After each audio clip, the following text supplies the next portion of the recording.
Hi guys, welcome to another episode of No Filter Tuesdays with Kodani Modau, meaning here we talk about anything and everything, and every Tuesday we are here. So to everybody who already subscribed to my channel, thank you guys, thank you so much. And if you haven't, in case you forgot to subscribe to my channel, please do subscribe. Thank you guys. So today I'll be talking about depression. And yeah, I think you guys know by now I am not a psychologist or a psychiatrist, so I might mess up some things here or some words, but I'm just somebody who suffered depression, and I'm just going to share my own experience, how I managed to heal from depression, because I really think depression is something we really shouldn't keep quiet about. It's been happening, it's still happening, it's still gonna happen. But if we're vocal, I believe we're gonna help somebody in this who might be feeling depressed, or seeing somebody who's depressed, or staying with someone who is depressed. So this is just about it. So just to give you a bit of a background, I lost my aunt last year. It was my mother's sister last year. So she was somebody who I loved, somebody I was so close to. She's like a second mom, or the bigger mom. So we were staying together in Gauteng, and yeah, unfortunately she passed. She passed away in August last year. Yeah, I'm even shaking talking about this. Oh my god.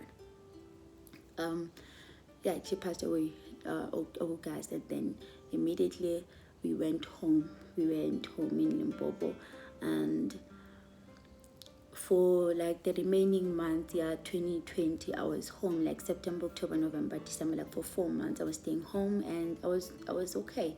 I was just fine.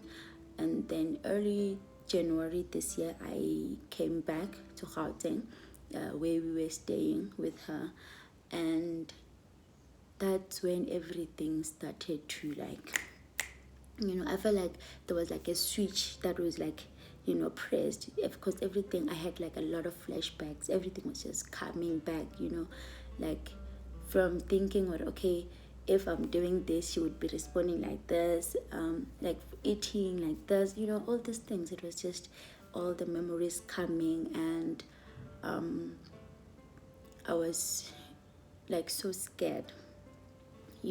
But for the first week I thought, okay, maybe it's just because I'm back now, and all the memories, this were like her lost place. So I thought it's okay, it's gonna pass. Second week I was like, okay, you know what, I don't understand what's happening, but I had so much fear in me. I was like, I had so much fear. I didn't even like the noise. A lot of things changed about me. A lot of things. Even when kids are just running in the house or just banging the doors, I would feel like, maybe someone is running to me to tell me the bad news. Maybe somebody again in the family passed away. Maybe, I was always ready to receive bad news. I was ready to, I hated even when my sisters will call me. Maybe if I'm just in the mall, even when I see the call from home, my heart would just it would just beat very fast, thinking, okay, what's happening now? All these things, or who's next? I always had those things.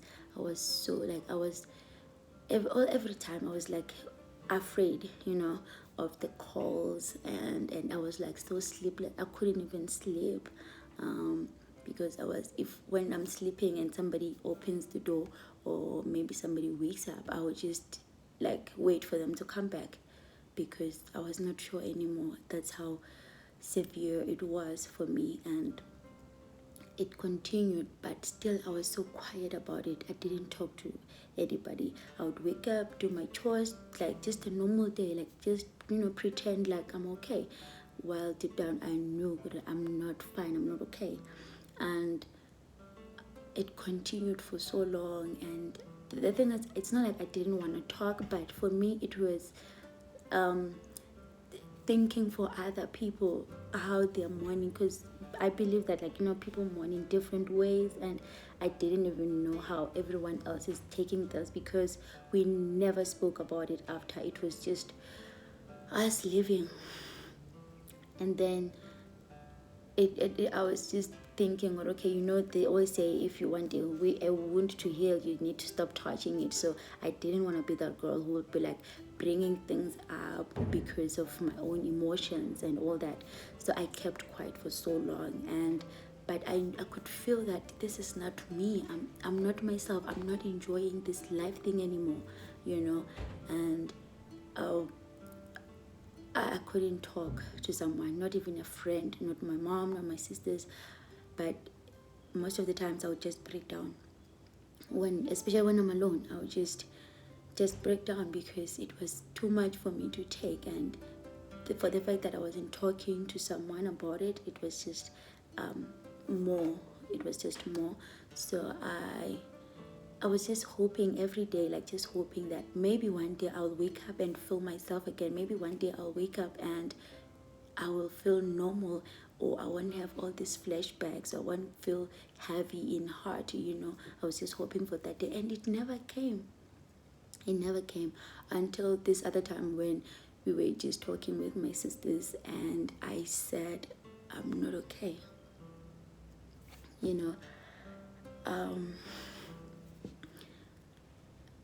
Something magical happened by just saying I am not okay.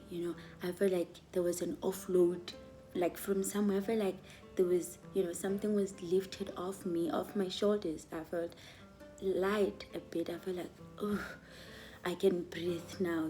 That's how I felt. That's when I believed that, acceptance is like the first step to healing, because that's when I accepted that I am not okay, and I was so vocal about it. I managed to open up that I'm not fine, and then we didn't talk much about it, but I told them, like, okay, you know what, this has been happening, and all those kind of things. And I think the time I decided to open up, it was around March. Remember, it started January, so like 3 months. For 3 months I was like suffering that. And then because it happened so long, 3 months is a long time. It's a long time. So after opening up to my family, that's when I decided to see a psychologist. It was somebody who I knew, somebody who knows me very well. So even when I explained how I was feeling, the symptoms and all this thing, the sleeplessness, and just being, always ready to receive like the bad news, like the fear, all these things that I experienced. And that's when he diagnosed me of PTSD. Yeah, I got that right. Psychologist, post-traumatic stress disorder. And then he helped me so much. I continued talking to him. He continued checking up on me, and he helped me to completely heal, because I was like now aware of my condition, and like I had accepted already that I'm not okay. I'm suffering from depression. And so he kept checking up on me, and giving me, like, maybe, I don't know if those are tips, I don't know, psychologists and whatever you'll tell me, but those things that I can use to be better or to recover. And yeah, after some time I was fine. I was just like, I could sleep finally. I would see my sister's calls and feel like they're just checking up on me, or whatever they're saying, it's okay. I was not that person who would be like, oh my god, what are they gonna say now? I was just like, okay, everything was just fine with me, and it really helped me. So with this video, guys, I just want you guys to be aware that depression is real, and you might be staying with somebody who's depressed and not know it, because they would wake up and still do what they're supposed to do. They'll still go to work or school, whatever. They will still dress up, laugh, but deep down, when they are dying or feeling depressed, or experiencing any kind of disorder, like a mental health disorder. So I think we should just create a safe environment for each other, where we will be able to talk about this thing. And there is another book by Oprah Winfrey and Bruce something something. I think he's a doctor, if not a psychologist. So it's called What Happened to You. I don't have the book, but when I just went through like a bit of review, so I think that's the question, because he was like saying that, you know what, if instead of asking somebody like what's wrong with you, and you ask them what happened to you, already that's safe. Because when you say what's wrong with you, already like you will feel judged. That's like a judgmental question. You feel like you don't but if you say what happened to you, it's like that space, that safe space where the person would even think, you know what, okay, I can talk to this person. You know what, this person is not judging me, this person is willing to listen to my story. So I think we need to create that safe space to our families, our friends, our co-workers, like everybody that we meet on the road. We need to create that safe space where people would be like willing to open up, because depression is real. And some people end up being like suicidal, they kill themselves, or just doing anything, or being violent. That's when we talk about the gender-based violence, and it's that because people are expecting us to be strong, not to cry. Men are not expected to cry. If you see a man crying, you think, I know this one is weak. It's not that, and because we have this as a society that men shouldn't cry, it's just gonna reflect one day on how they will be treating the wife or the kids, because they have like so much they're dealing with, and the only way they can express it will just be like a reflection of how they treat people outside. So instead of deciding or concluding that a person is moody or they want attention and all these kind of things, I think we need to create that space within ourselves where we are willing to understand other people and listening to them, just giving them an ear to whatever they might be going through, because you never know what people are going through. And because you expect them to be always positive, always showing up, laughing, even when they are not okay.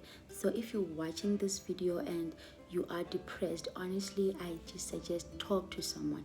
It might not be a psychologist, a friend, a family member, a sister, a brother, a cousin, a guardian, whoever that you find. Just confide in someone, just talk to someone, because I think talking really don't wait until it's too late, because I think psychologists would really agree with me that it's more about prevention than it is about the treatment, because with the mental health issues, it's not really easy to treat that. So let's just try to prevent this with everything we have, and just let's try to understand each other. And if you are like staying with somebody who's depressed, just try to understand them, give them that safe space they need where they can be open, and then I think that way we will help each other as South Africans or people who are dealing with, there's just a lot happening now with all those things that are happening now. I know a lot of people, maybe now they don't have jobs. That can lead to depression. There's just a lot of things that can lead to and you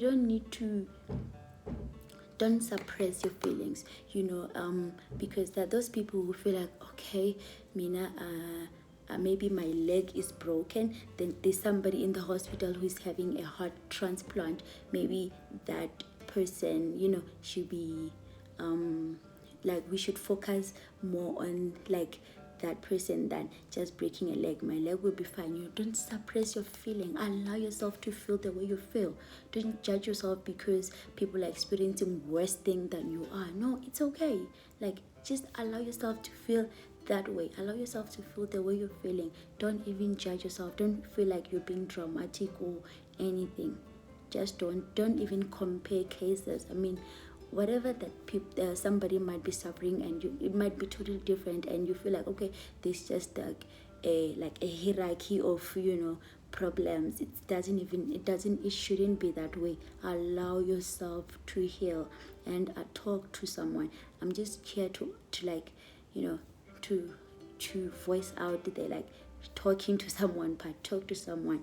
And just like what the reigning Miss South Africa always say, that it's okay not to be okay. Like, it's okay, it's totally okay, and it's acceptable. So don't just force yourself to be okay, to show up for other people, or to work, or whatever. If you're not okay, talk to someone. So guys, I'm done with this video, and I just hope you learned something. And please, please, please, don't die in silence. Let's talk about this thing. Please do share this video to your friends, your family, and we're gonna meet again next week, Tuesday, same place. Thank you guys. Enjoy the rest of your week.